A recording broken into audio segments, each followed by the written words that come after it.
in color. The continuing story of Peyton Place.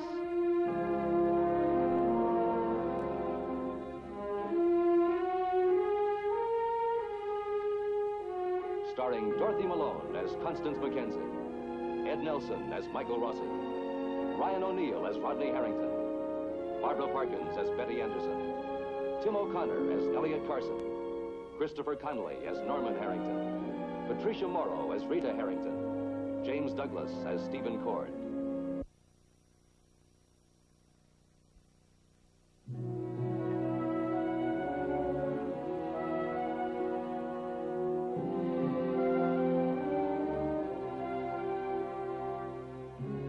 Today, for the second time, Constance Mackenzie Carson saw a strange young girl looking in at her through the bookshop window. This time, she forced the girl who calls herself Jill Smith into a conversation. It was a disturbing one, and has left Constance deeply shaken. Hey, hi, everybody. Come on, Matthew. How are you, fella? Huh? Matthew the Great. The higher he goes, the colder his nose gets. You want to do that again? Oh, Elliot, please. Not just before his dinner. If he gets all excited, he won't eat.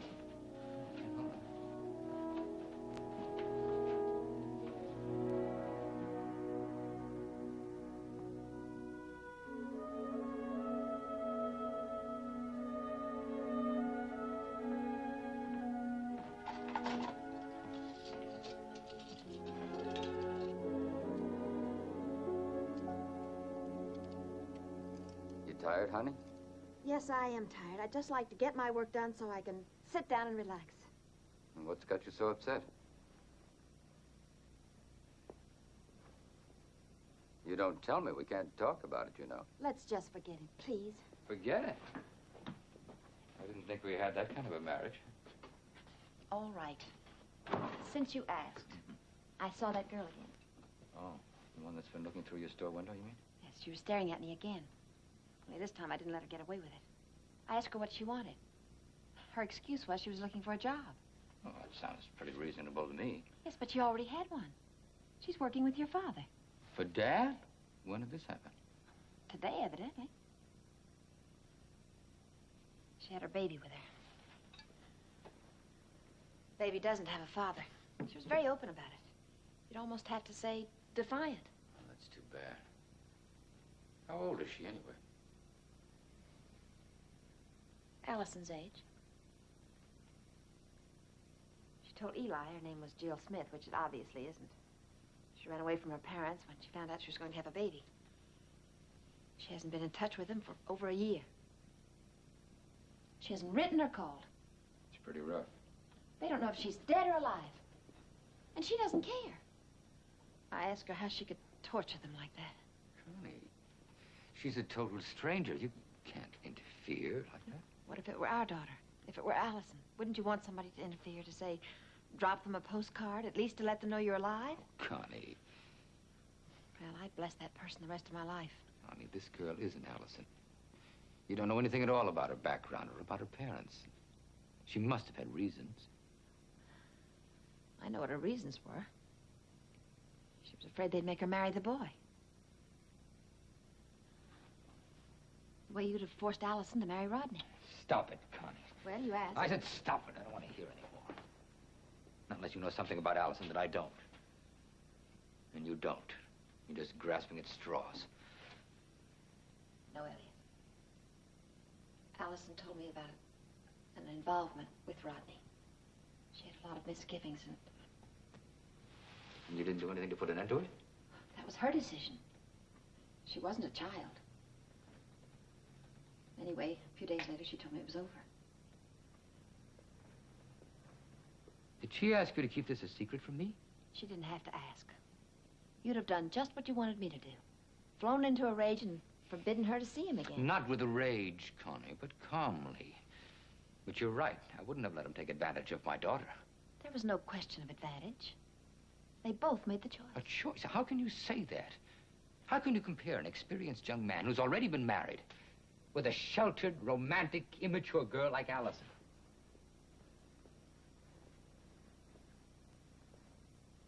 You were married. And I was just as romantic as Allison. just as immature and just as sheltered. That's not the same. No, of course not. You wouldn't let it be. If you thought that Allison was carrying Rod's baby, you'd have insisted they get married, whether they wanted to or not. That's not true. And whether Allison was happy or not.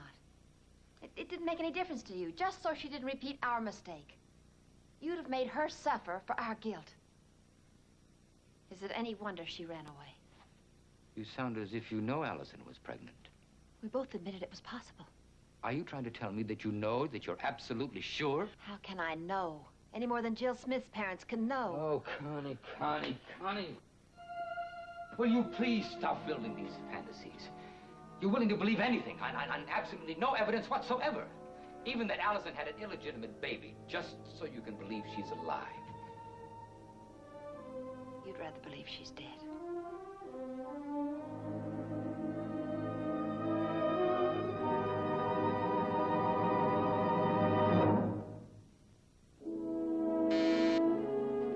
Yes?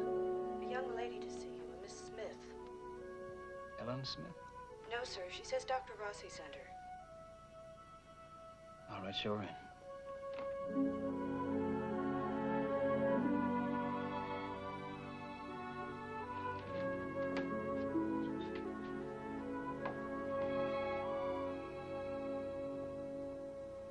Hello, I'm Jill Smith. How do you do? Please, sit down. May I park my baby with your secretary?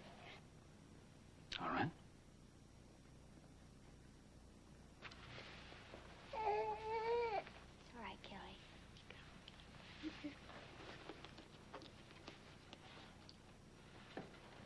Sit down. Thank you. So Dr. Rossi sent you over. You mentioned your name. And what can I do for you? I need some information. I'm 18. I'm not married, and I'm not planning on being married. Oh, that was my baby. She's illegitimate. I want to know where I stand. I want to know if they can take her away from me. They? Anybody. Dr. Rossi mentioned the welfare people or my parents. Do you know who the father is? Of course I do. Well, I had to ask. Do you know where he is? What difference does it make? We're not married. Yes, so you said. Well, I'm just trying to get a picture of the situation. I'm going to raise her. He has nothing to do with it. And how does he feel about that? Look, what are you? A marriage counselor or a lawyer? All I want to know is, can anyone take Kelly away from me? Only if they can prove you're an unfit mother. How would they do that? They can produce evidence of mistreatment, if they can show you neglected the child, couldn't support her, that sort of thing. Well, what if it just looked like that? You're losing me. I mean, sometimes a baby gets sick and people make all sorts of charges. I'm not talking about neighborhood gossip, naturally. Evidence, hard evidence, has to be produced. That's it? That's it. Beautiful. Oh, there's one other thing. This is sort of a separate question. But do you have a right to be away from home, legally? I don't see what that has It's to really do. very simple. You're a minor. You're subject to your parents' jurisdiction, so technically the baby is also subject to their jurisdiction. My parents don't want any part of me. Do you have any proof of that? What kind of proof? A certificate that says never darken our doorstep again? Well, as a matter of fact, that would be helpful. I'll never go home. They'll never make me. A child can't be brought up in a vacuum. It needs a lot of attention. Kelly's not an it. She's a she. She. Now, what are you going to do with her while you're working, for instance? I'll find somebody. Somebody you can trust? Somebody who will care for her? You can't just leave her with anybody you know. I don't intend to. Look, what are you so worried about? You don't even know me. I don't have to know you to know that a child needs a home, not a compromise. You sound like you've been there. I have. Well, it's going to be different with this one. Really? When you come in here shouting her illegitimacy, it makes me wonder. Look, Mr. Cord, I already know what society thinks of me and Kelly. I also know that a child is a human being, whether it has one parent, 2, or 6, and whether they're married, single, or incorporated. And she's going to have every chance I can give her. and 10 times more love than most children get in a so-called happy home. And she's not going to grow up being ashamed. Well, I hope you're right. I can't afford to be wrong.